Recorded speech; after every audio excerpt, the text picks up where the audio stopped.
Bapak Ibu Saudara, puji nama Tuhan. Kembali kita bertemu di minggu pagi hari ini. Kita bersyukur sudah hampir 2 bulan Bapak Ibu kita tidak bertemu. Tapi biar kiranya kita boleh terus semangat, nyala-nyala dalam hadirat Tuhan. Mari pagi hari ini sebelum kita memulai ibadah kita mau bersatu di dalam doa. Kami mengucap syukur Tuhan Yesus untuk segala kebaikan Tuhan, bahwa kami masih ada sampai hari ini semuanya karena kemurahan kasih setiamu. Tuhan Yesus, izinkan kembali pagi hari ini kami setiap anak-anak-Mu di rumah kami masing-masing. Kami dengan hati kami yang penuh kerinduan untuk bertemu dengan Engkau Bapa. Biar kiranya Engkau yang boleh jamah dan memberkati setiap kami. Kami yakin bahwa Engkau hadir dalam rumah setiap kami masing-masing Bapa. Berkati ibadah kami dari awal, pertengahan hingga akhirnya. Segala pujian, segala penyembahan, persembahan, juga firman Tuhan yang akan kami dengarkan. Kiranya itu boleh memberkati kami, terlebih itu boleh mempermuliakan nama Tuhan. Terima kasih Tuhan Yesus. Kami siap memulai ibadah kami hanya di dalam nama Tuhan Yesus. Haleluya. Amin. Mari Bapak Ibu Saudara kita mau angkat pujian. Bahwa sungguh kami ada sampai hari ini Tuhan, semua karena kemurahan kasih setia Tuhan. Jika pagi hari ini kami menyembah Engkau Bapa, kami mau angkat suara kami. Oleh karena kemurahan Tuhan, kami ada hari ini.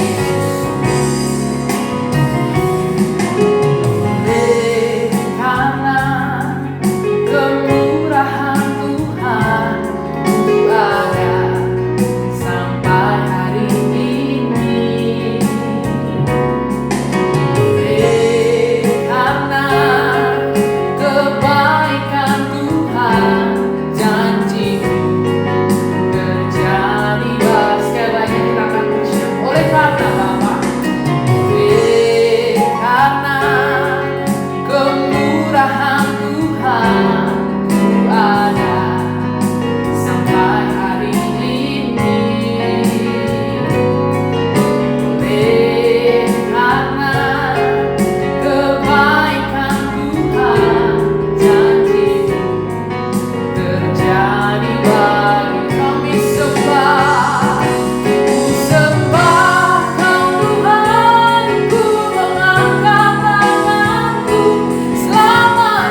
Bapa. Tak perlu kami ragukan kekuatan Tuhan dalam kehidupan kami. Terima kasih Roh Kudus, biar kiranya pagi hari ini kami mau lanjutkan pujian kami dengan sorak-sorai daripada Tuhan. Berkati kami Tuhan, urapi setiap kami, sehingga pujian kami boleh menyenangkan hati Tuhan. Hanya di dalam nama Tuhan Yesus. Haleluya. Amin. Puji nama Tuhan saudara. Mari kita mau memuji Tuhan pada pagi hari ini. Meskipun situasi terlihat makin sulit, tapi biar kiranya kita boleh terus berpengharapan dalam Tuhan. Bahwa Tuhan merindukan kita untuk menjadi semakin kuat di dalam Dia. Mari saudara, jangan kita menjadi lemah, tapi ada kekuatan dalam Tuhan yang tidak terbatas. Angkat pujian kita, dengarlah hai umatnya, dengar firman-Nya. Dengarlah hai umatnya, dengar firman-Nya. Janjinya bagi kita yang dikasihi-Nya. Terang amarahnya terbit atasku. Bangkitlah hai umatnya, jadi menjadi kuat saudara. Jadilah kuat, jadilah kuat oleh kuat kuasanya. Jadilah kuat, jadilah kuat di dalam Yesus Tuhan. Mari dengar firman-Nya saudara. Haleluya. Dengarlah hai umatnya, dengar firman-Nya. Janjinya bagi kita yang dikasihi-Nya. Terang amarahnya terbit atas. Oh bangkit saudara, bangkitlah hai umatnya, jadi pembentukan takah. Jadilah kuat oleh kuat kuasanya. Jadilah kuat di dalam Yesus. Jadi kuat saudara. Jadilah kuat oleh kuat kuasanya. Jadilah kuat di dalam Yesus Tuhan.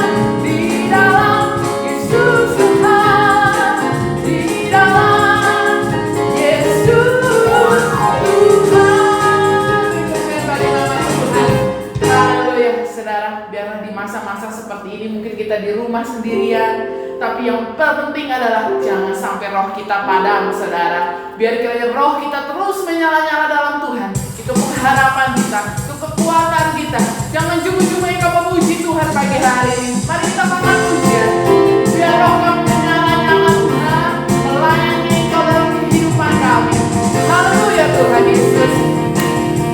Mari katakan biarlah rohmu menyala. Biarlah rohmu menyala-nyala, melayani Tuhan. Biarlah rohmu menyala-nyala, melayani Tuhan. Tak ada banyak waktu saudara, tak ada banyak waktu. Mari dia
jemaat untuk sepanjang minggu ke depan. Mohon diambil perhatiannya. Tetap saya ingatkan kita untuk boleh memberikan persembahan melewati bank transfer.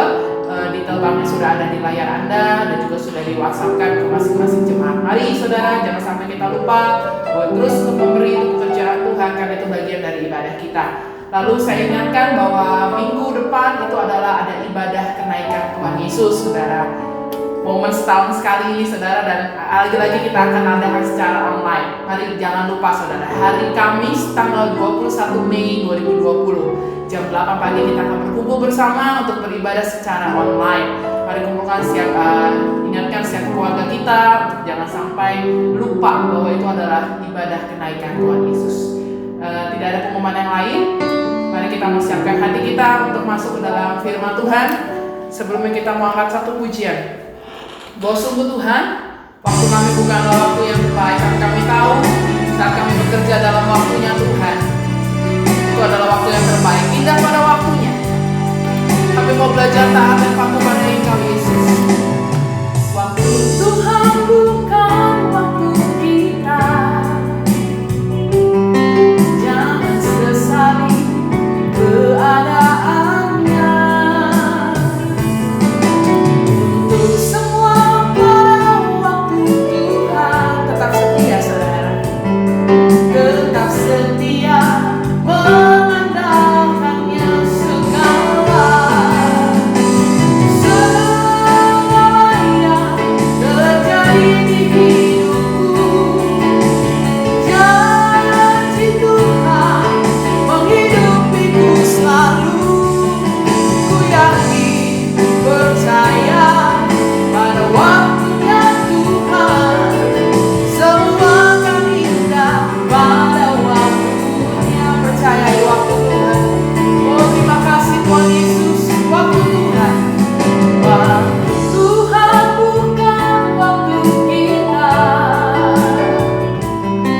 Jangan sesali keadaannya. Untuk semua pada waktu Tuhan, kami mau setia Yesus, tetap setia.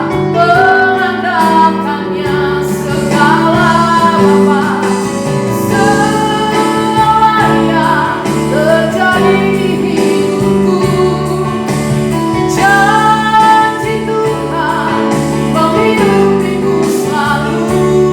Ku yakin, percaya pada waktunya Tuhan, semua akan indah pada waktunya. Segala yang terjadi di hidupku. Janji Tuhan menghidupiku selalu. Ku yakin, percaya pada waktunya Tuhan, semua akan indah pada waktunya. Semua akan indah pada waktunya. Oh Bapa, semua akan indah pada waktunya. Terima kasih Tuhan Yesus. Kami yakini ada waktunya Tuhan dalam kehidupan kami. Sampai waktu itu tiba Bapa, jadikan kami adalah anak-anak-Mu yang kuat menghadapi segala permasalahan hidup, supaya kami boleh tetap menyenangkan dan memuliakan nama-Mu. Terima kasih Tuhan Yesus. Inilah segala pujian, segala penyembahan kami. Biarkan Engkau yang berkenan dan Engkau boleh disenangkan dan dimuliakan Bapa. Izinkan kembali pagi hari ini kami mau dengarkan sabda firman Tuhan. Roh Kudus, berikan kami tanah hati yang baik, telinga yang dengar-dengaran. Meskipun kami di rumah kami masing-masing, kami rindu dan haus akan kebenaran firman Tuhan. Urapi hamba-Mu yang akan menyampaikan firman, sehingga perkataan firman Tuhan boleh urapi. Saat itu kami dengar, itu boleh menjadi kekuatan dalam kehidupan kami, dan terlebih kami boleh menjadi pelaku-pelaku firman yang taat dan setia. Terima kasih Tuhan Yesus. Kami sambut berkat firman Tuhan pagi hari ini hanya di dalam nama Tuhan Yesus. Haleluya. Amin. Shalom saudaraku, apa kabar? Saya percaya setiap saudara tetap dalam keadaan sehat dalam perlindungan kasih karunia Tuhan. Oh luar biasa, kita boleh tetap menikmati berkat-berkat firman Allah sampai hari ini di tengah-tengah kondisi yang tidak terlalu nyaman, tidak terlalu baik, tapi Tuhan tetap melawat saudara. Dan saya percaya pagi ini firman Tuhan akan memberkati saudara kembali. Baik, jemaat Gebis Tahun Kebebasan. Pagi hari ini saya akan mengajak saudara segera membuka Alkitab saudara, dan siapapun Anda yang mendengarkannya dari rumah Anda masing-masing. Kita akan membuka Lukas 17.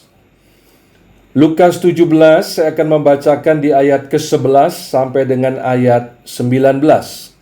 Di dalam nama Tuhan Yesus. Ke-10 orang kusta. Dalam perjalanan Yesus ke Yerusalem, Yesus menyusur perbatasan Samaria dan Galilea. Ketika Yesus memasuki suatu desa, datanglah ke-10 orang kusta menemui Yesus. Mereka tinggal berdiri agak jauh dan berteriak, "Yesus Guru, kasihanilah kami." Lalu Yesus memandang mereka dan berkata, "Pergilah, perlihatkanlah dirimu kepada imam-imam." Dan sementara mereka di tengah jalan, mereka menjadi tahir. Seorang dari mereka ketika melihat bahwa ia telah sembuh, kembali sambil memuliakan Allah dengan suara nyaring. 16. Lalu tersungkur di depan kaki Yesus dan mengucap syukur kepadanya. Orang itu adalah seorang Samaria.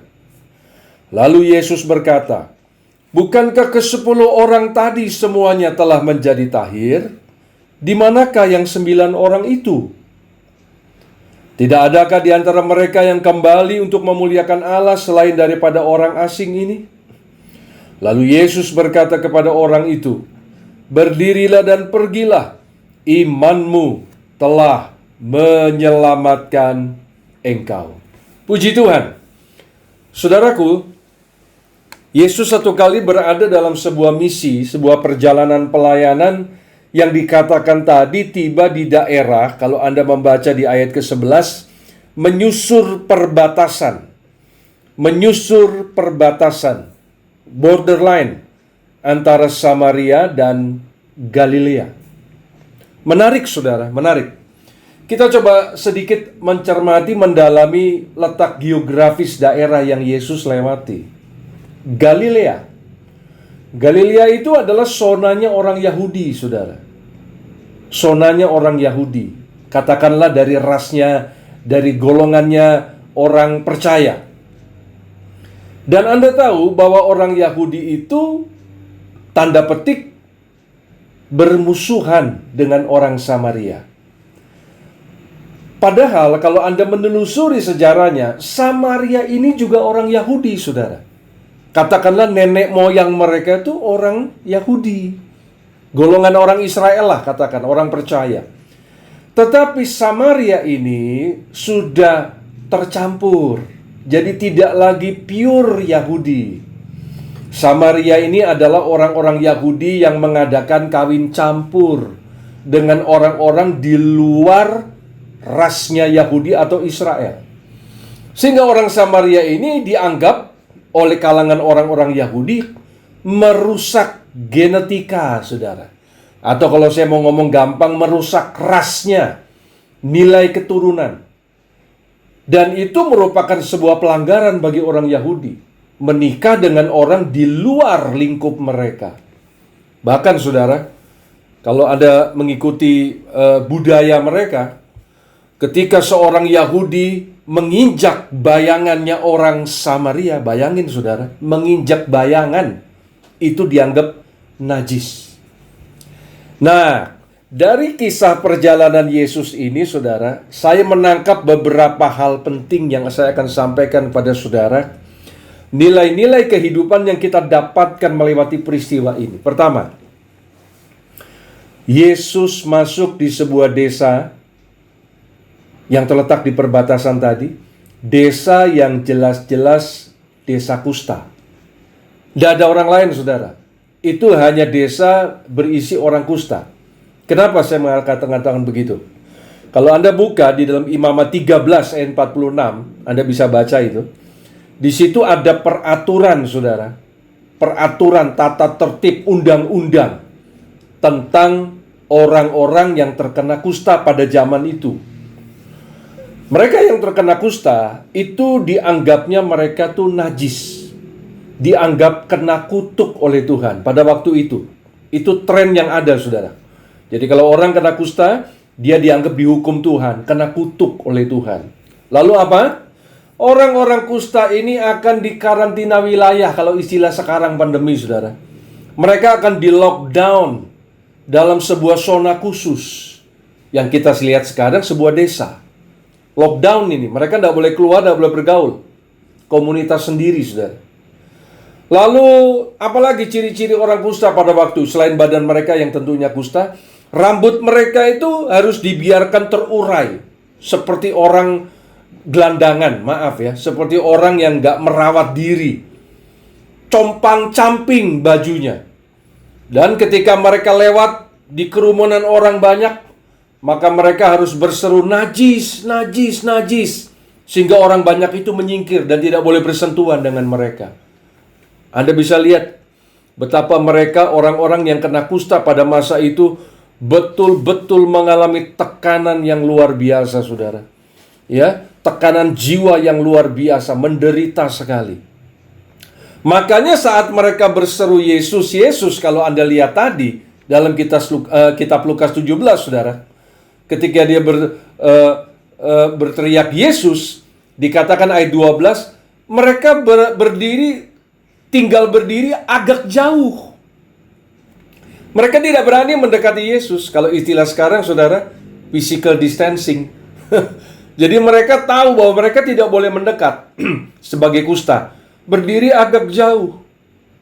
Itu Taurat melarang. Tetapi yang menarik, saudara, dikatakan oleh Alkitab, Yesus memandang mereka.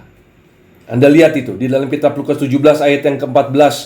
Lalu Yesus memandang mereka.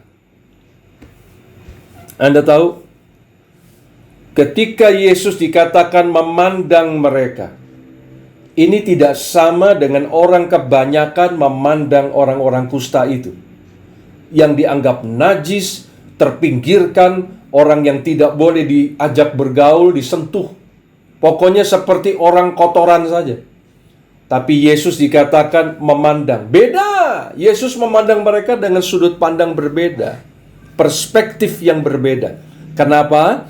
Kalau Anda baca kata asli dari kata memandang, saudara, itu disebut dengan eido.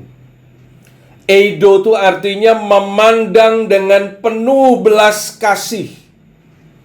Memandang dengan penuh cinta dan welas kasih. Memandang dengan penuh kemurahan.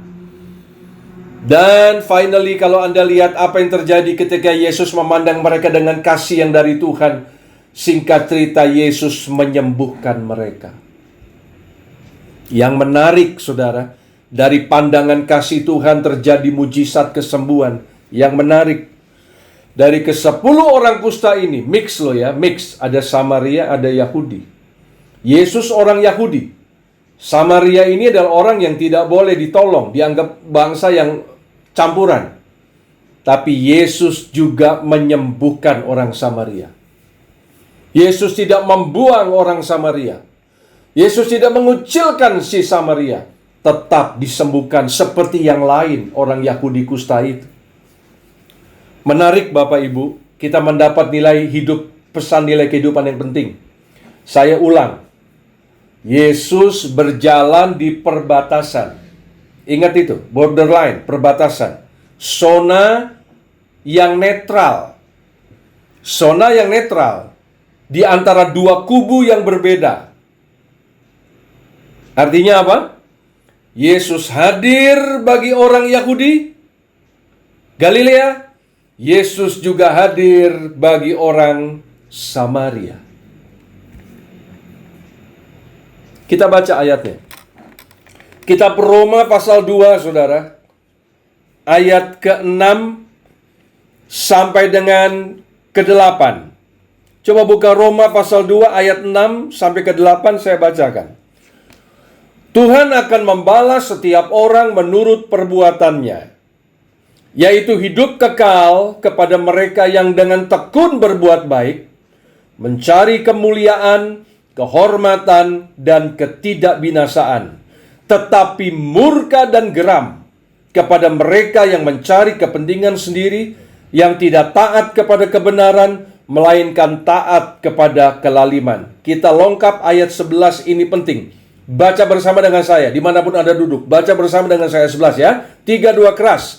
Sebab Allah tidak memandang bulu. Sekali lagi, Tuhan tidak memandang bulu. Dia membalas setiap orang menurut perbuatannya. Bapak Ibu, kata tidak memandang bulu, ini sebuah istilah slogan yang Anda sering dengar ya. Anda paham itu. Tapi saya ingin ambil dari kata aslinya, saudara. Tidak pandang bulu itu prosopolepsia. Apa artinya? Allah tidak memberi hormat, Allah tidak memberi penghargaan kepada siapapun. Dalam arti apa? Allah tidak tunduk kepada siapapun. Perhatikan. Allah itu berdaulat, saudara. Tidak ada yang lebih tinggi dan lebih mulia dari Allah. Katakan amin. Allah itu maha omni, maha segalanya. Jadi tidak ada kekuatan lain yang lebih tinggi dari Allah di dalam nama Tuhan Yesus Kristus. Dari hal ini kita mengerti kenapa Tuhan menyembuhkan Samaria juga Yahudi. Allah tidak pilih kasih.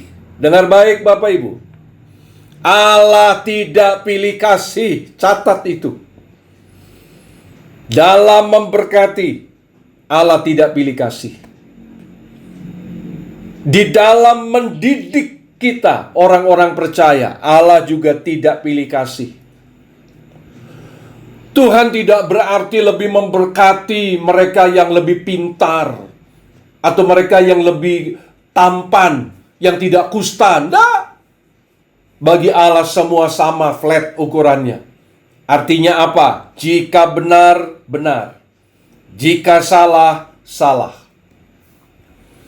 Tidak ada dispensasi di dalam Tuhan.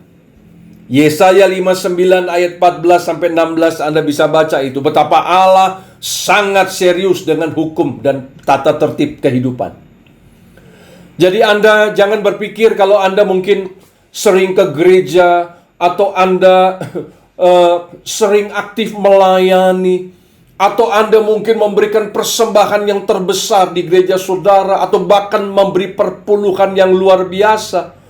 Lalu Anda berpikir bahwa Anda boleh hidup semaunya, Anda boleh mengabaikan Tuhan dengan lebih mudah dibanding orang yang tidak kelihatan rohani seperti saudara. Tidak. Biarpun kita rajin melayani, rajin ke gereja, tetapi kalau Anda hidup tidak taat, tidak tertib, maka Allah akan berurusan dengan saudara. Allah akan berperkara dengan saudara. Jabatan keimaman kita tidak berarti apa-apa tanpa didasari ketaatan yang sungguh mencintai Tuhan dan kehendak Tuhan. Sebaliknya, Anda jangan berpikir bahwa karena Anda orang yang, katakanlah orang yang sederhana, orang yang tidak terlalu punya intelektual Anda kurang, lalu Anda merasa bahwa Tuhan itu tidak terlalu mengasihi saudara. Keliru. Itu pandangan pikiran yang harus Anda buang jauh-jauh. Allah tidak melihat status sosial saudara. Sekali lagi, Allah tidak melihat status sosial saudara. Apakah engkau miskin bodoh menurut ukuran dunia? Tapi jika engkau memiliki hati yang mengasihi Tuhan, engkau memiliki hati yang mengasihi firman Tuhan dan melakukannya dengan sungguh-sungguh, maka engkau adalah orang yang istimewa. Engkau orang yang spesial di mata Tuhan. Karena Allah tidak memandang bulu. Karena itu mari saudara, kita nggak perlu takut menghadapi hidup ini. Tidak perlu takut, karena Allah kita Allah yang selalu memandang kita dengan penuh kasih saudara. Dengan penuh cinta. Dan Dia selalu ingin memulihkan saudara. Haleluya! Yang kedua saudara, Anda perhatikan. Di dalam kelompok orang kusta ini saudara, ada orang Yahudi, ada orang Samaria. Menarik saudara. Ini secara kultur budaya pada waktu itu saya sudah katakan dalam mata masyarakat berbeda. Seolah-olah Samaria ini golongan kelas 2. Katakan begitu. Samaria ini kelas yang lebih bawah levelnya. Kastanya. Tapi yang menarik saudara, Baik orang Yahudi maupun orang Samaria sama-sama kena kusta. Haleluya. Saudara, saya ingin mengambil gambaran kusta dalam hal ini kita terminologikan, kita analogikan sebagai sebuah level kehidupan yang menurun, saudara. Dalam hal ini apa, saudara? Kualitas hidup. Downgrade. Jadi kualitas hidupnya mengalami penurunan. Secara status sosial sudah nggak dianggap orang banyak, termasuk orang Yahudi. Karena kusta dibuang. Jadi baik si Yahudi, saudara, maupun Samaria sama-sama punya potensi untuk mengalami penurunan kualitas, downgrade. Yang kaya bisa miskin, yang sehat bisa sakit, yang pinter bisa bodoh, punya segalanya bisa kehilangan segalanya. Itu sangat dimungkinkan. Tapi kalau saya balik, saudara, bisa juga terjadi upgrade. Bisa yang miskin jadi kaya, sakit jadi sembuh, bodoh jadi pintar, hilang segalanya, dipulihkan. Tapi yang saya ingin tekankan pada pagi hari ini adalah downgrade kustanya, saudara. Penurunan. Bukan cuma secara antibodi kesehatan, tapi secara status. Anda ingat bahwa pandemi hari-hari ini, COVID-19, saudara, atau COVID-19. Ada banyak berita yang menarik, saudara. Antara lain kalau kita melihat dari katakanlah orang-orang yang mengalami virus corona ini. Menarik, saudara. Kenapa? Ternyata tidak cuma menyerang kalangan tertentu, saudara. Corona ini nggak milih-milih loh. Corona ini nggak terus ngeker-ngeker. Kalau orang-orang susah, ya udahlah buat apa ini aja, biar dia nggak usah bikin nggak enak dilihat. Enggak.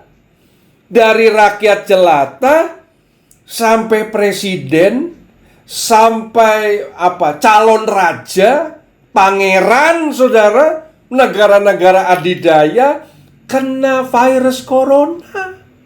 Artinya apa? Downgrade. Kan diserang antibody kan? Downgrade.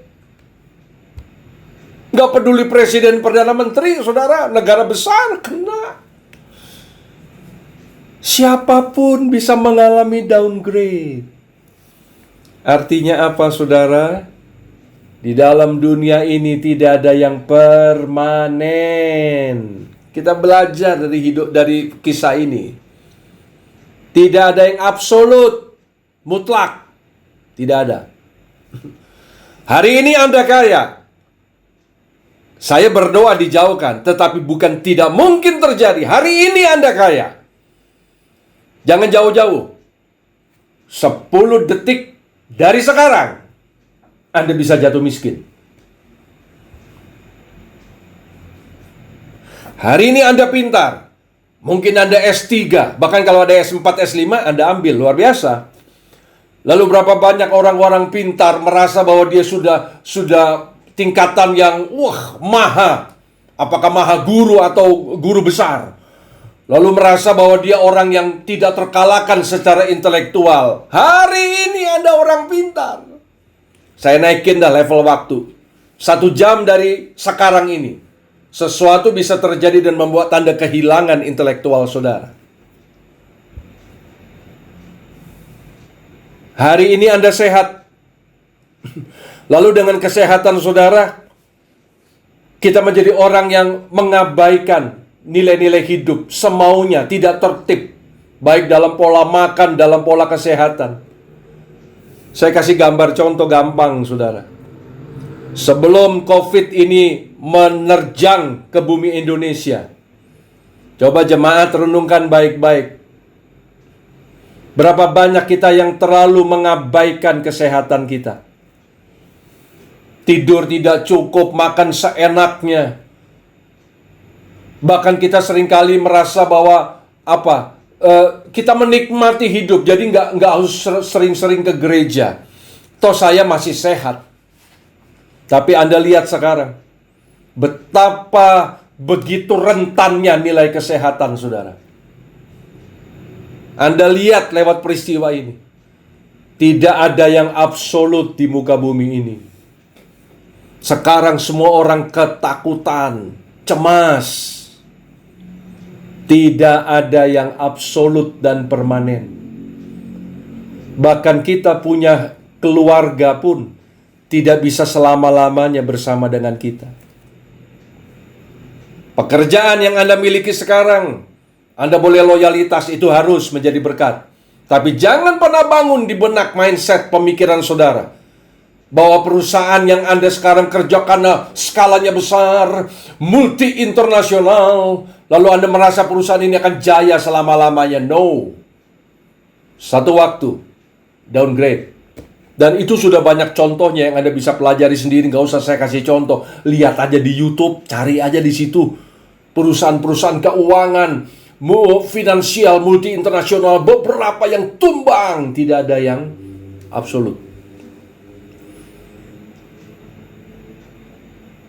Bapak Ibu, pemerintahan di dunia, kerajaan-kerajaan di dunia, tidak ada yang absolut. Setiap saat downgrade bisa terjadi. Karena itu, satu hal yang saya ingin bacakan buat Anda pada pagi hari ini. Yeremia 9, saudara. Kita baca di situ ayat yang ke-23. Kitab Yeremia, saudara, pasal yang ke-9, ayat 23 sampai 24 saya bacakan. Beginilah firman Tuhan. Janganlah orang bijaksana bermegah karena kebijaksanaannya. Janganlah orang kuat bermegah karena kekuatannya. Perhatikan. Janganlah orang kaya bermegah karena kekayaannya. 24. Baca bersama dengan saya. Ayo baca bersama dengan semangat di tempat Anda masing-masing. 3, 2, keras. Tetapi siapa yang mau bermegah, baiklah bermegah karena yang berikut, bahwa ia memahami dan mengenal aku, bahwa akulah Tuhan yang menunjukkan kasih setia, keadilan dan kebenaran di bumi. Sungguh semuanya itu kusukai. Demikianlah firman Tuhan. Haleluya. Bermegah bukan karena kekayaan. Berbesar hati bangga bukan karena kekuatan dan kepandaian.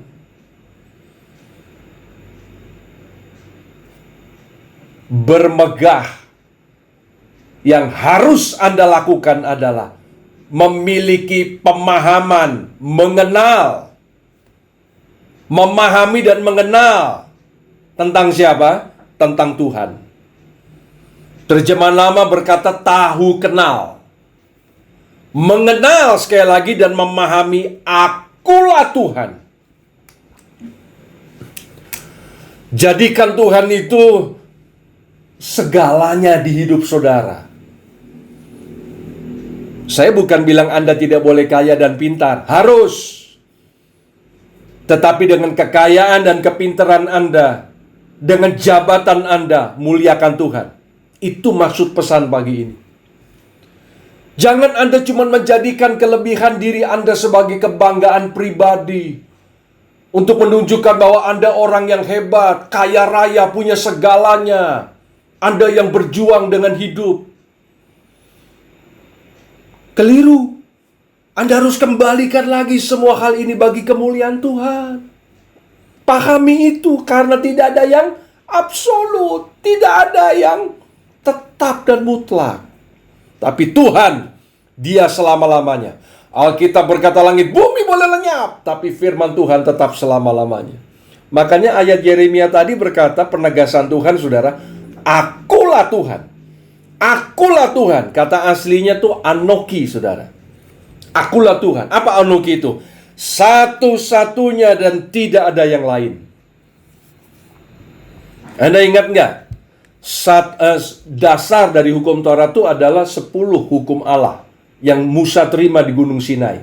The Ten Commandments, 10 hukum Allah. Itu dasar Taurat, saudara. Yang dikembangkan menjadi ratusan ayat-ayat Taurat. Ya. Nah, Salah satu dari 10 hukum itu, kalau Anda ingat, Keluaran 20 ayat ketiga, bahkan itu hukum yang pertama, dikatakan tidak boleh ada ilah lain di hadapanku, kata Tuhan. Karena Allah cemburu. Tidak boleh ada Allah lain, karena Allah cemburu. Allah itu dalam terjemahan lamanya ilah. Ilah ini adalah sebetulnya bahasa yang menunjuk kepada dewa atau zat yang disembah oleh manusia, saudara. Saya bacakan ayatnya. 2 Korintus 4 ayat 4, saudara. 2 Korintus 4. Saudara buka ya, ayat di Perjanjian Baru. 2 Korintus 4 ayat 4 berkata demikian. Yaitu orang-orang yang tidak percaya, yang pikirannya telah dibutakan oleh ilah zaman ini, sehingga mereka tidak melihat cahaya Injil tentang kemuliaan Kristus yang adalah gambaran Allah. Ilah zaman ini. Memang ilah zaman ini tidak lagi, saudara, bicara tentang patung secara fisik. Tapi penunjukan penekanan di sini adalah siapa ilah-ilah zaman. Nah, kalau Anda baca tadi 2 Korintus 4, ilah zaman ini, saudara, dalam Alkitab terjemahan lama itu dikatakan penghulu dunia. Nah, penghulu dunia itu menuju kepada Efesus 6 ayat 12, yaitu si jahat. Si jahat yang akan selalu berusaha menjadikan nilai-nilai kelebihan dalam diri Anda sebagai ilah zaman ini, yang bisa membengkokkan hati Anda dari Tuhan. Ilah zaman itu agnostos theos. Itu penekanan kata asli. Ilah zaman, agnostos theos, Allah yang tidak dikenal. Kisah Rasul 17 ayat 23 bisa Anda baca itu. Kalau saya ingin definisikan lagi, saudara, ilah itu, ilah atau Allah lain di selain Tuhan, ilah. Apapun yang menggeser Tuhan tidak lagi menjadi yang terutama. Apapun itu. Tapi ilah. Ilah itu berarti tidak bisa hidup tanpanya. Jadi tanda petik adiktif mungkin ya. Tanda petik itu disembah. Tanda petik disembah. Gak bisa hidup tanpanya. Saya mau ngomong sedikit agak ngeprank kalau istilah anak sekarang bilang ya. Handphone itu bisa jadi ilah, saudara. Berapa banyak orang bisa nggak berdoa setiap hari, nggak baca firman, tapi begitu nggak pegang handphone, gelisahnya setengah mati. Ilah itu. Pelayanan bisa jadi ilah, saudara, bisa. Kalau pelayanan ditempatkan lebih tinggi dari Tuhan, itu ilah. Loh kok bisa itu Pak Daniel, hal itu? Oh bisa. Berapa banyak orang rajin khotbah kemana-mana, berapa banyak orang rajin memimpin pujian kemana-mana, melayani, wah sibuk pokoknya, tapi dia tidak punya waktu bersekutu dengan Tuhan. Dia tidak punya waktu mencari suara Tuhan dan kehendak Tuhan untuk apa yang dia harus lakukan dalam pelayanan. Dia terlalu sibuk melayani secara teknikal, secara lapangan, dan dia tidak punya waktu. Dia miskin di dalam doa. Dia miskin dalam merenungkan firman. Kadangkala ya asal nyiapin firman atau nyiapin pujian di pesawat, di kereta, pokoknya asal tampil. Oh, ini ilah, saudara. Pelayanan kita sia-sia dan tidak punya nilai apapun di hadapan Tuhan. Anak saudara bisa jadi ilah ketika gara-gara anak saudara nggak bisa lagi dekat dengan Tuhan. Suamimu, istrimu, siapapun, hartamu bisa jadi ilah. Si jahat akan berusaha untuk menjadikan Anda orang yang workaholic, gila kerja, cari duit, pengen kaya raya, mau punya, sampai Anda nggak punya waktu beribadah di hari Minggu. Dengan alasan bos datang, atasan datang, dengan alasan musik keluar kota dan sebagainya, dan kadang-kala nggak punya waktu di luar kota cari gereja, akhirnya hilang lagi hari itu. Wah, sudah jadi ilah, saudara. Ingat, tidak ada yang absolut. Ingat itu. Jadi hati-hati dengan hidup Anda. Utamakan Tuhan. Saya bersyukur di tengah-tengah pandemi ini, saya bukan mau bermegah diri. Tapi saya harus menjadi prototipe. Saya harus memberikan edukasi, contoh kepada jemaat. Saya bersyukur Tuhan izinkan Tuhan memberkati saya. Walaupun tidak besar, tapi cukuplah. Sehingga saya dimampukan untuk boleh berbagi, saudara, kepada banyak orang. Tidak banyak, tidak sampai puluhan, saudara. Ya, di atas 10 orang. Tapi itu semua keluar dari pribadi saya.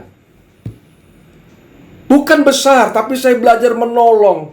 Bahkan orang-orang non-Kristen, saudara, yang telepon kepada ibu gembala, minta tolong bayar kontrakan rumah dan sebagainya, sudah nggak dagang 1 bulan. Kami bersyukur bisa berbagi, saudara. Karena kami sadar apa yang kami punya ini bukan untuk kami saja. Bukan untuk kami saja. Tapi kami harus melakukan itu sebagai sebuah media untuk kemuliaan nama Tuhan. Karena memang Allah yang harus kami sembah di atas segalanya. Saya bacakan Lukas 1, saudara. Lukas 1 ayat 52, saudara. Lukas pasal pertama. Lukas pasal yang pertama, saudara. Ayat yang ke-52. Baca bersama. 32. Dia menurunkan orang-orang yang berkuasa dari takhtanya dan meninggikan orang-orang yang rendah. Perhatikan kalimat ini, saudaraku. Tuhan itu harus menjadi kemegahan kita yang terutama. Karena Dia yang mengupgrade dan Dia juga yang bisa mendowngrade. Doa saya, Tuhan akan selalu mengupgrade saudara. Mengalami peningkatan dalam kualitas hidup saudara. Mengalami nilai-nilai kerohanian yang semakin luar biasa. Anda dipakai Tuhan luar biasa karena Anda menjadikan Tuhan di atas segalanya.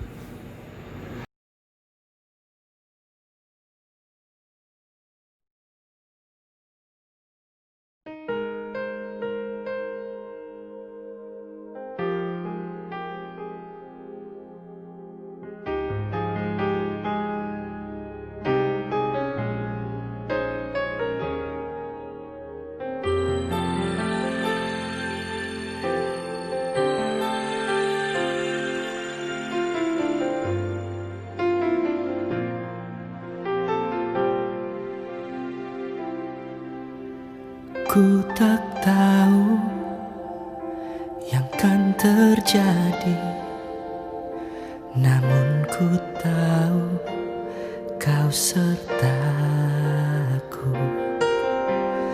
Ku tak mampu jalan sendiri, ku perlu Yesus di hidupku. Pegang tanganku, tuntun langkahku, jaga hatiku untuk tetap mengandalkan-Mu.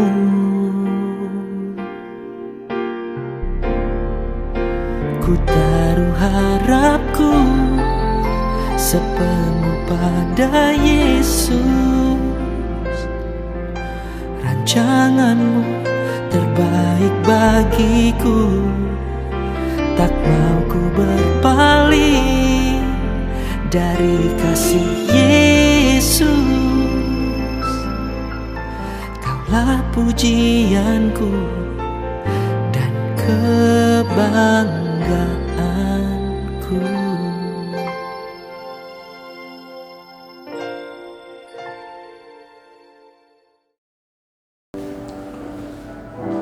Bapak, Ibu, Saudara, kita akan masuk ke dalam poin yang ketiga.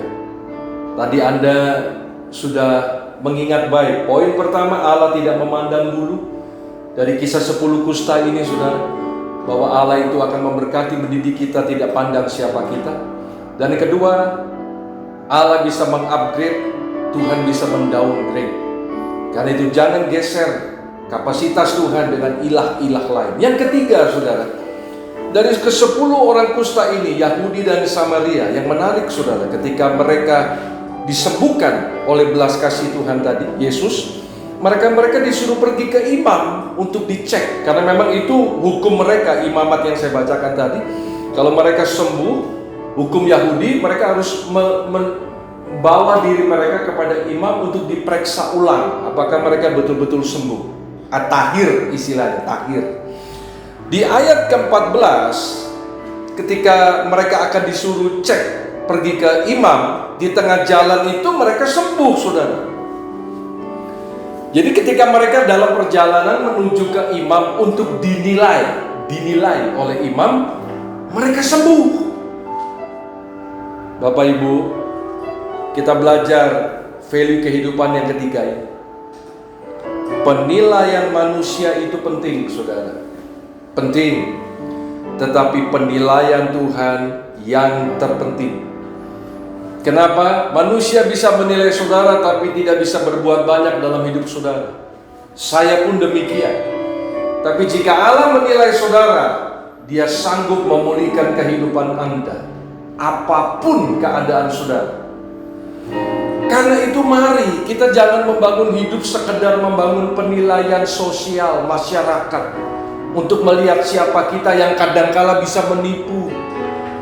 Tampilan luar, kosmetika, saudara, ya, performance itu bisa menipu. Banyak orang yang kita lihat secara luar kelihatan kuat, ternyata rapuh di dalam dan bunuh diri. Berapa banyak orang yang kita lihat kelihatannya spiritual, begitu rohani secara performa, tetapi ternyata hidupnya bergelimang dalam dosa. Karena itu cara Tuhan menilai kita dengan manusia berbeda jauh. Anda ingat pada waktu Raja Daud akan dipilih oleh Tuhan, saudara, melewati Nabi Samuel. Anda ingat itu dalam 1 Samuel 16. Ketika dia akan dipilih oleh Nabi Samuel, kakak-kakaknya sudah tampil. Wah, Eliab semua gagah perkasa, performa, kakak-kakaknya ahli perang. Tapi tidak ada satupun yang dipilih. Sampai akhirnya, apa ini semua anakmu? Lalu ayahnya Isai bilang, masih ada satu, jaga kambing domba. Panggil, kata Samuel. Kita tidak akan makan sebelum dia datang. Alkitab berkata, lihat, performanya Daud jauh di bawah rata-rata dibanding kakak-kakaknya. Kakaknya gagah, hebat, mungkin six pack, janggutnya lebat, keker. Tapi ketika Daud datang, apa kita bilang? Elok paras, pipinya kemerah-merahan, kena sinar matahari, saudara, nungguin kambing domba. Jadi imut, innocent, wajahnya ngegemesin Daud itu. Bayangkan, saudara, mau jadi raja loh ini. Tapi Tuhan bilang apa sama Samuel? Urapi dia. Yang menarik, saudara, ini penilaian Tuhan. Di ayat ke-7 Tuhan bilang apa, saudara? Manusia melihat apa yang di depan mata, tapi Tuhan bilang apa? Aku melihat apa yang ada di dalam hati. Tuhan melihat hati. Dalam, saudara. Anda suka dengar? Dalamnya laut dapat diduga, betul? Dalamnya hati tidak ada yang tahu. Nobody knows. Tuhan lihat yang di dalam itu. Hati itu yang menjadi penilaian Tuhan. Orang boleh menilai kita negatif, orang boleh merendahkan kita, orang boleh menilai kita buruk, silakan. Tetapi selama kita jaga hati kita di hadapan Tuhan, Allah yang berperkara dengan kita untuk mempermalukan musuh-musuh kita. Penting. Makanya Anda kalau beribadah hari Minggu, ya, siapkan hati sungguh-sungguh. Ibadah online kita sudah berlangsung 1 bulan lebih. Saya tidak bisa lihat saudara. Maaf, mungkin saudara tidak terlalu seserius seperti di ruangan gereja. Ya, saya coba pahami, mungkin Anda agak dalam kondisi santai, duduknya, atau dalam suasana yang lebih oke lah. Selama itu tidak terlalu membuat Anda terganggu konsentrasi. Tetapi di atas segalanya, hati. Anda mengikuti ibadah online ini dengan segenap hati, dengan kesungguhan. Hari-hari ini, di akhir zaman ini, saudara, saya begitu banyak mendengar kisah tentang pelayan-pelayan Tuhan yang memiliki keahlian di dalam bermain musik, mengiring banyak gereja. Permainannya luar biasa, saudara. Tapi saya menyayangkan sikap hatinya yang tidak berfokus kepada Tuhan. Dia rela tinggalkan satu gereja, pindah gereja lain karena mendapat tawaran, mendapat rumah. Bayangin saudara, dapat mobil. Ini saya bukan ngomong bohong, karena saya kenal baik. Ditinggal saudara, demi mengejar nilai-nilai yang kedua tadi. Tidak ada yang absolut di dunia ini. Salah sasaran nih. Kenapa? Tidak jaga hati. Hati itu bicara roh saudara, lefaf. Ketika saudara dan saya mati, masuk peti mati, dipantek, tutup, kubur. Alkitab yang bilang, yang kembali ke surga, yang kembali kepada Tuhan, cuma roh kita. Apa itu? Hati. Dan itu yang akan masuk dalam labnya Tuhan di surga, saudara. Labnya Tuhan. Untuk Tuhan soroti dan nilai apakah kita berkenan masuk dalam kemuliaannya. Bapak Ibu, jemaat yang saya kasih dalam Tuhan, ketika Samuel memilih Daud dan Tuhan berkata, aku melihat hati, saudara. Hati yang dimaksud Tuhan di sini dalam bahasa aslinya tuh lebab. Lebab itu berbicara inner man, artinya manusia batin, Bapak Ibu. Tuhan lihat manusia batin. Hati itu bicara manusia batin yang gak kelihatan, roh. Dan kalau kita bedah lebih jauh, manusia batin berisi apa? Ada pikiran, ada keinginan, dan ada perasaan. Yang kita bahasakan jiwa, soul. Baca ayatnya Bapak Ibu.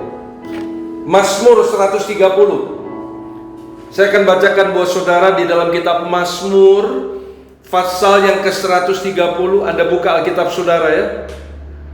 Anda buka Alkitab saudara. Mazmur 130, saya bacakan ayat 5 sampai 6 ya. Aku menanti-nantikan Tuhan, jiwaku menanti-nanti, dan aku mengharapkan firman-Nya.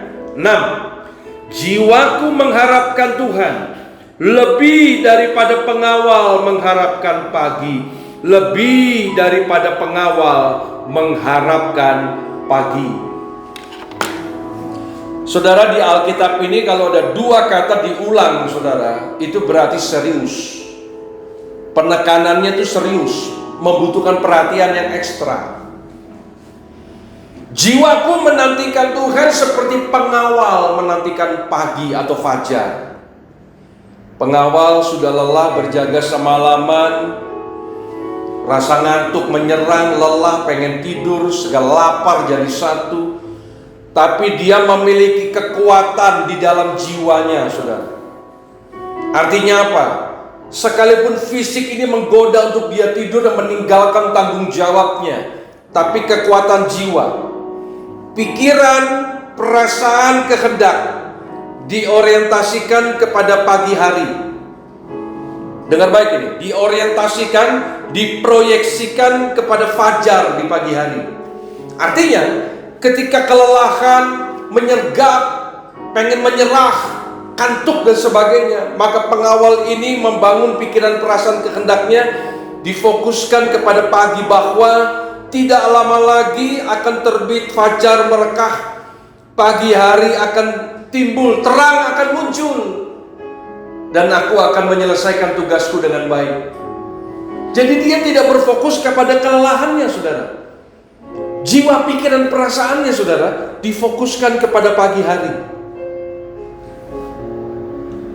Anda mengambil nilai ketiga dari Kejadian 10 Kusta ini.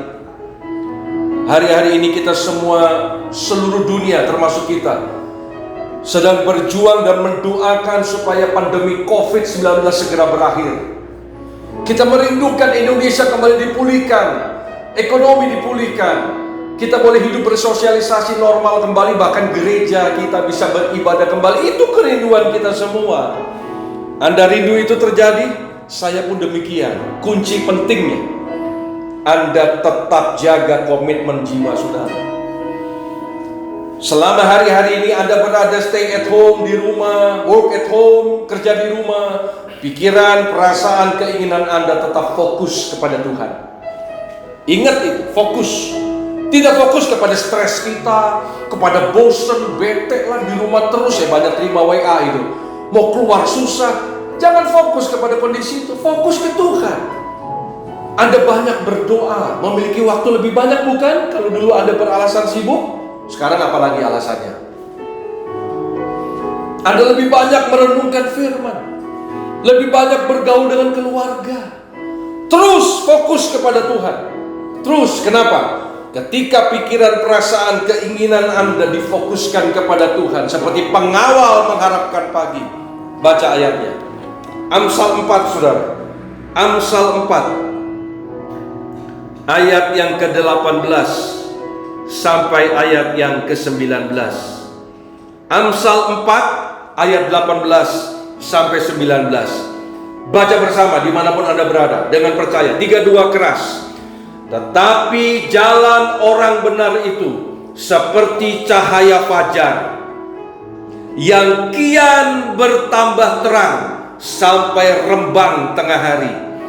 Jalan orang fasik itu seperti kegelapan. Mereka tidak tahu apa yang menyebabkan mereka tersandung. Jalan hidup orang benar, komitmen jiwa kita tetap benar. Pikiran, perasaan, kehendak kepada firman, bukan kepada COVID, bukan kepada situasi hidup, kepada ekonomi yang mungkin agak goyang. No, kepada Tuhan, kepada firman. Maka kita akan dituntun kepada rembang tengah hari, semakin terang. Kalau saya baca Alkitab terjemahan lama lebih keren, saudara. Makin lama makin bercahaya sampai kepada siang yang sempurna. Luar biasa. Makin terus naik terus, saudara, makin terang, makin terang. Dan Anda akan melihat pada akhirnya terang kemuliaan Allah dinyatakan. Pandemi akan segera berakhir, Anda akan dipulihkan. Jaga komitmen jiwa, saudara. Karena itu saya akan sedikit memutarkan klip bagi Anda sekalian. Coba disimak baik. Tuhan berkati, saudara. Rasa putus asa datang menghampiri, hingga bagai burung gagak. Hitam, penuh kegelapan. Cakarnya merobek dagingku, membuatku berdarah, menyelimutiku dengan kesesakan, menenggelamkanku semakin dalam. Tanpa aku mau, tanpa aku tahu dari mana itu berasal. Aku dulu bahagia, dan aku seharusnya begitu. Tapi rasa itu merenggut harapanku di tiap tarikan nafasku. Entah bagaimana jauh di dalam diriku keluar tangisan yang belum tergilas oleh keputusasaan. Siapa yang bisa mendengarku? Siapa yang bisa membantuku? Seketika, seperti pisau yang menembus kegelapan dan seberkas cahaya yang kuat menyengat mataku. Harapan, seperti tali tebal terulur ke arahku melalui seberkas cahaya. Kuraih talinya dan itu mulai menarikku menjauh dari kegelapan. Itu menarikku ke arah cahaya, ke arah harapan dan kehidupan yang bisa menjadi milikku. Saat mataku mulai melihat terangnya, aku menyadari siapa yang menarikku. Kasihnya memenuhiku. Terangnya yang menyinari kegelapanku dan dialah yang menarikku dari cengkeraman keputusasaan. Dari situlah aku sadar, tak ada tempat terlalu dalam yang menghalanginya, dan tak ada keputusasaan yang melebihi jangkauan.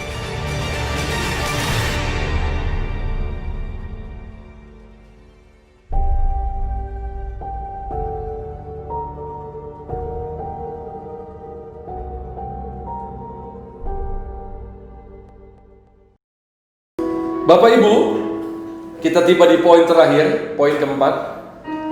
Kita akan belajar poin keempat, value kehidupan dari kisah 10 orang kusta dengan Yesus. Luar biasa.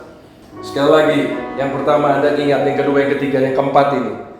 Kita melihat, saudara, bagaimana pada akhirnya setelah 10 orang kusta ini disembuhkan, yang kembali kepada Yesus hanya satu. Saya mungkin menafsirkan, saudara ya, dari 10 orang kusta ini Samarianya itu satu, saudara. Yang 9 itu Yahudi. Menarik, Tuhan bilang Ketika Alkitab bilang orang Samaria ini kembali tersungkur di depan kaki Yesus dan mengucap syukur. Lalu Tuhan tanya apa? Yang 9 lain mana? Kenapa hanya 1 orang asing? Saya udah jelaskan dari awal ya, kenapa disebut orang asing, karena dia Samaria, campuran Yahudi dan bangsa asing di mata orang Yahudi. Maka Yesus berkata begitu. Saudara, bersyukur itu bukan cuma ucapan, saudara. Belajar ya, bersyukur itu adalah tindakan. Samaria ini kembali ke Yesus. Pertama, bersyukur itu tindakan, gak cukup ucapan. Action, tersungkur di depan kaki Yesus. Bapak Ibu maaf, tadi saya udah ucapkan di awal-awal khotbah betapa Tuhan izinkan kami dan keluarga menjadi berkat di tengah-tengah situasi pandemi ini. Alasan saya salah satu, kami menyangkal diri dan berbagi berkat, saudara, buat banyak orang. Kenapa? Karena saya mengucap syukur. Ebenezer, kalau sampai hari ini Tuhan pelihara kehidupan dan kesehatan kami, sehingga ucapan syukur saya nggak cuma dalam sikap doa, ucap dari mulut terima kasih Tuhan, nggak cukup, ada sebuah action. 9 Yahudi itu lupa ini, mereka cuma mengucap syukur bersuka cita, tidak kembali ke Tuhan, tersungkur. Saudara, Anda mengucap syukur sampai hari ini, sampai pagi ini Anda tetap sehat, puji Tuhan. Di tengah-tengah kondisi ekonomi Anda terpelihara, Tuhan baik, amin. Tapi jangan cuma diucap, bertindak. Mulai minta hikmat dari Tuhan. Siapa orang-orang yang membutuhkan pertolongan Tuhan melewati saudara? Bukan pertolongan saudara ya, pertolongan Tuhan melewati saudara. Doa, saya yakin Tuhan akan kirim, dan Anda harus siap. Pesan kedua, saudara, saya mengasihi Anda semua. Bukan cuma jemaat Gebis Tahun Kebebasan, siapapun Anda yang mendengar khotbah online ini. Ketika pandemi ini berakhir, saudara, saya men-challenge, saya menantang saudara. Ketika pandemi COVID ini berakhir, ingat, jangan hanya mengucap syukur di gereja, datang angkat tangan, tapi lakukan sebuah action. Apa action itu? Anda bertobat lebih sungguh. Kalau sebelum COVID Anda ibadah malas-malesan, kalau sebelum COVID Anda kikir dan pelit hitung-hitungan, kalau sebelum COVID Anda menyimpan kepahitan, kesombongan, setelah COVID bersyukur tidak cuma mulut, bertindak, amin. Anda berubah, Anda akan semakin bergairah mencari Tuhan, Anda akan semakin sungguh dalam pelayanan, Anda akan semakin murah hati dalam berbagi. Kenapa? Karena Anda tahu melewati peristiwa COVID, tanpa Tuhan manusia rapuh. Ayo. Dan selanjutnya saya tutup firman. Bukan cuma bertindak mengucap syukur. Orientasi ke-9 Yahudi tadi kepada mujizat, saudara. Udah sembuh lupa deh, ngacir. Bye-bye Tuhan, kamsya ya Tuhan. Tapi Samaria yang satu kembali kepada Tuhan. Siapa Yesus, saudaraku? Dia sumber mujizat. Dia bukan cuma mujizat, dia sumbernya mujizat. Bersyukur itu adalah menjaga fokus iman saudara tetap kepada Tuhan, bukan kepada masalah, juga bukan kepada berkat Tuhan. Ketika Anda bertindak dengan mengucap syukur, itu berarti Anda sedang menjaga fokus iman Anda untuk tetap diarahkan hanya kepada Tuhan. Itu saudara, luar biasa. Banyak orang masalah sih ingatnya Tuhan ya, gitu ya. Tapi ketika dia hidup dalam kenyamanan, berkat, waduh, Tuhan itu seolah-olah nggak ada, saudara. Makanya belajar, saya bilang tadi kan, bersyukur dengan tindakan. Itu penting, saudara. Kenapa? Anda perhatikan ayat 16-19. Ketika si Samaria kembali kepada Tuhan Yesus dalam Lukas 17, saudara. Lalu Tuhan menutup kisah itu, saudara. Apa yang dia katakan kepada si Samaria itu? Anda perhatikan Lukas 17 ayat yang ke-19. Lalu Yesus berkata kepada orang itu, "Berdirilah dan pergilah, imanmu telah menyelamatkan engkau." Haleluya. Dari kesembuhan fisik ditransformasi oleh Tuhan menjadi value dan nilai keselamatan. Value kekal, saudara. Saya nggak mau, saudara, saya cuma mengalami pemulihan dari COVID. Nggak mau. Ini hal yang biasa yang harus dijalani. Tapi saya mau dan saya mau Anda juga mengalami. Kita bukan cuma melewati COVID, tapi kita boleh tetap ada di dalam perkenanan Tuhan sampai masuk ke dalam surga nanti. Haleluya. Itu yang kita perjuangkan. Bukan cuma lewat dari COVID, tapi bagaimana kita bisa eksis dan terus sampai garis akhir, tetap berkenan bagi Tuhan dan masuk ke dalam kerajaan surga. Karena itu, jangan salah orientasi. Kalau Anda cuma bersyukur dengan ucapan dan tidak bertindak, salah orientasi. 1 Petrus, saya tutup firman Tuhan, saudara. 1 Petrus 1 ayat 9 berkata begini. Ya, 1 Petrus 1 ayat yang ke-9. Saudara buka Alkitab saudara. Saya akan bacakan ayat penutup ini dengan baik. 1 Petrus 1 ayat 9. Baca bersama keras, 3-2. Karena kamu telah mencapai tujuan imanmu, yaitu keselamatan jiwamu. Haleluya. Jangan salah tujuan. Saya ulang lagi nih, tujuan iman kita bukan cuma kesembuhan, bukan cuma kekayaan, berkat, bukan itu, tapi keselamatan jiwa kita. Juga bagi banyak orang yang harus Anda beritakan. Itu tujuan finally iman kita. Makanya kalau Anda fokusnya hanya kepada mujizat, kepada berkat, begitu ada masalah, tinggalin Tuhan lah, sama no. Berarti Anda salah tujuan. Apapun yang terjadi, saudara, mau Anda lagi ngadepin masalah termasuk COVID, mau Anda nanti diberkati pulih dari COVID, Anda diberkati lagi, Tuhan tetap jadi tujuan hidup Anda. Dan Anda akan masuk ke dalam kekekalan yang sudah Tuhan siapkan. Jangan sampai Amsal 14 ayat 12 berkata, ada orang menyangka jalannya lurus tapi ujungnya menuju maut. Saya ulangi 4 value tadi. Ingat pertama, Tuhan tidak pandang bulu. Ketika Dia akan mendidik, memberkati kita, tidak pandang kita siapa.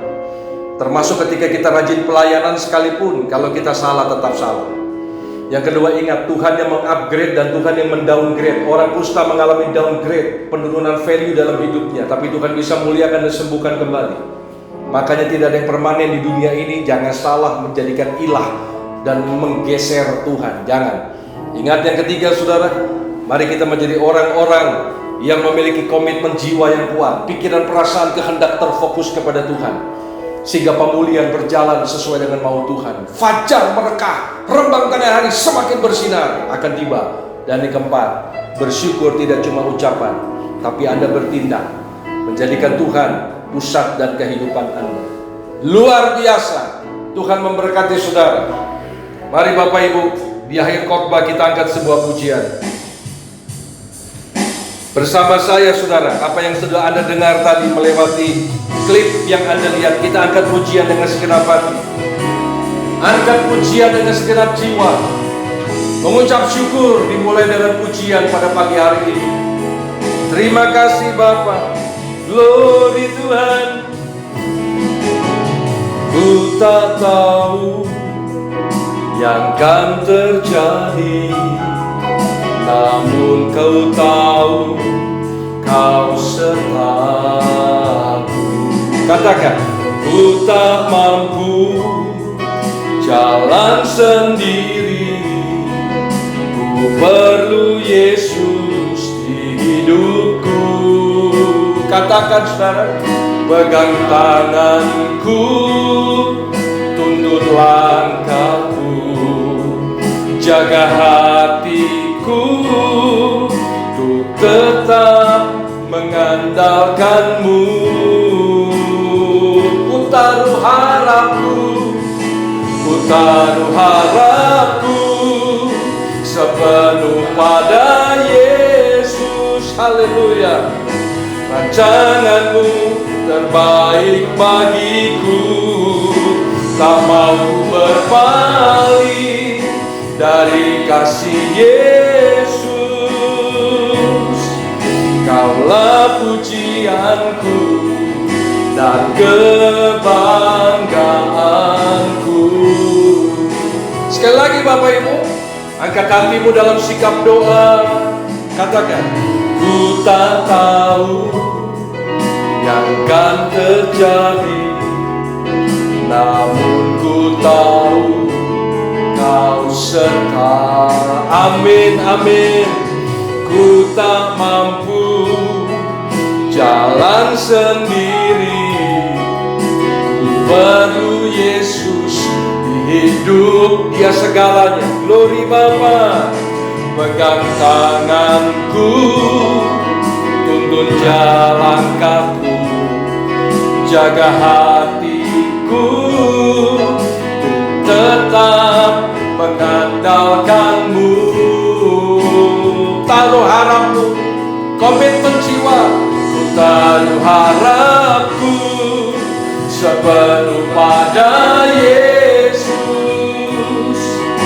Rancanganmu terbaik bagiku, tak mau berpaling dari kasih Yesus. Kaulah pujianku dan kebanggaan. Sekali lagi taruh harap hanya pada Yesus. Harapku sepenuh pada Yesus. Haleluya. Rancanganmu terbaik bagiku, tak mau berpaling dari kasih Yesus. Kaulah pujianku dan kebanggaan. Kaulah pujianku, katakan Bapak Ibu, kaulah pujianku, amin, dan kebanggaan. Sekali lagi dengan segenap hati, kaulah pujianku dan kebanggaanku. Oh Jesus, glory Pak, makasih Tuhan.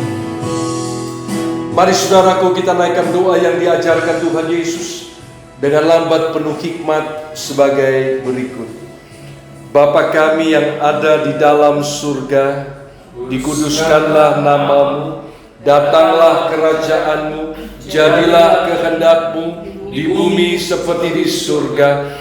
Berikanlah kepada kami pada hari ini makanan kami yang secukupnya, dan ampunilah kami akan segala kesalahan kami, seperti kami juga mengampuni orang yang bersalah kepada kami.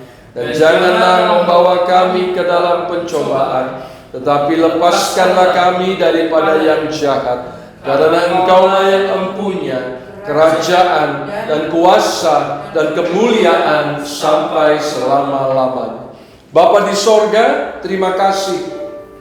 Kami telah tiba di akhir ibadah kami. Kami bersyukur Tuhan tetap memberi kami kekuatan, kesehatan, daya juang bersama Roh Kudus untuk melewati hari-hari di dalam pandemi COVID ini. Kami boleh tetap melihat bagaimana Tuhan berperkara dalam hidup pribadi, keluarga, pekerjaan, dan pelayanan maupun gereja Tuhan. Roh Kudus, tetap kami doakan pemerintahan Indonesia, Bapak Presiden Jokowi dan seluruh jajaran dibantu Wapres Bapak Maruf Amin. Tuhan akan memberikan kepada mereka hikmat marifat yang daripadamu untuk menyelesaikan persoalan ini dengan baik pada waktunya. Roh Kudus bekerja memakai para menteri, para kepala daerah untuk memiliki kesehatian, memiliki kesatuan pikiran, supaya rakyat boleh mengalami pemulihan yang luar biasa. Tuhan, biarlah mereka semua bergandeng tangan dalam kasih Tuhan, supaya pemulihan COVID boleh berjalan dengan cepat dan baik bersama dengan Roh Kudus. Tuhan, berkati gereja-gerejamu, berkati hamba-hambamu, tetap kuatkan sehati dalam doa tiap hari. Kami berjuang melewati peperangan roh, dan Tuhan akan tampil sebagai pemenang. Tuhan, COVID adalah Tuhan yang ciptakan. COVID bukan level lawanmu, COVID ciptaanmu. Dalam arti Tuhan bisa mengadakan, Tuhan bisa memusnahkan seturut waktu dan kehendak-Mu. Oleh karena itu Tuhan, kalau ada niatan-niatan jahat, roh-roh jahat yang ingin menunggangi COVID supaya menjadi bencana, kami patahkan di dalam nama Yesus. Tapi biar Tuhan pakai ini menjadi sebuah media untuk orang lebih sungguh mencari Tuhan dan bukan untuk membinasakan. Terima kasih, berkati para dokter, para juru rawat. Oh Tuhan, mereka orang-orang pahlawan kemanusiaan. Berat banget Tuhan beban mereka. Mereka harus menyangkal diri Tuhan. Kiranya Tuhan menghibur, menguatkan mereka. Terutama orang-orang percaya yang ada di dalamnya boleh menjadi berkat lebih lagi. Berkati keluarga yang sesaat ditinggalkan, Tuhan tetap beri kekuatan dan pelihara hidup mereka.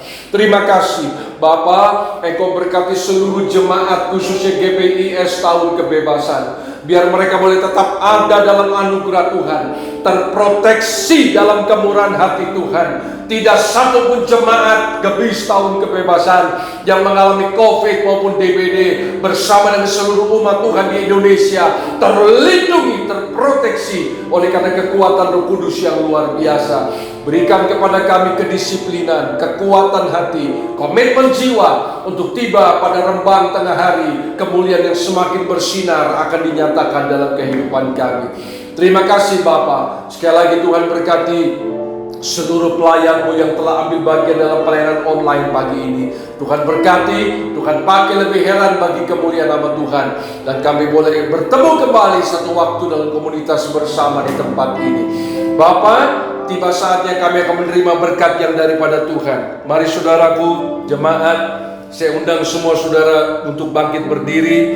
Anda kedangkan kedua tangan saudara, diimani, diaminkan dari tempat Anda, dan akan terima berkat daripada Tuhan. Tuhan memberkati dan melindungi engkau.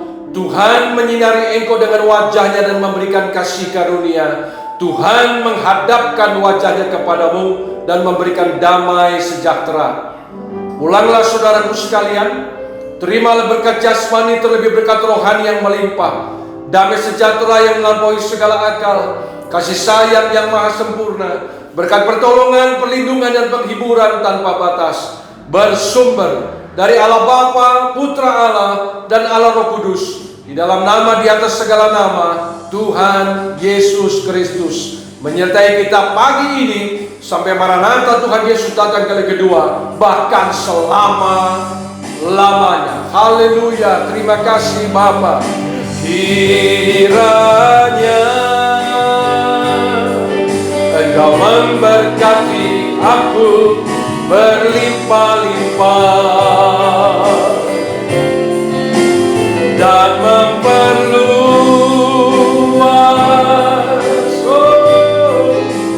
daerahku,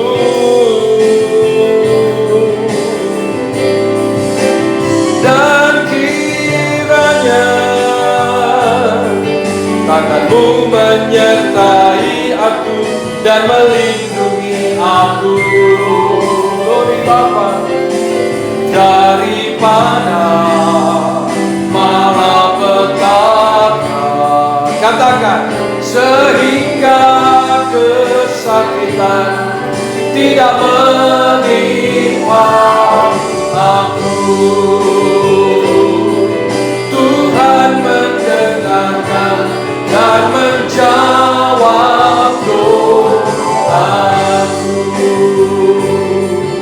Di dalam nama Tuhan Yesus Kristus kami berdoa saat teduh. Amin. Bapak Ibu Saudara, jangan lupa rajin cuci tangan, physical distancing, pakai masker. Karena kalau Anda tertib, Anda ikut membantu mempercepat proses pemulihan ini. Tuhan akan segera memulihkan, tapi Tuhan mau Anda bekerja sama dengan Roh Kudus melewati ketaatan Anda kepada pemerintah. Jangan cuek, jadi berkat di garda terdepan dalam membangun protokol kesehatan. Sampai ketemu lagi dan tunggu tanggal 5 ini kita akan segera kumpul di komunitas di gereja tempat ini. Tetap semangat, jadi berkat dimanapun Anda berada. Shalom.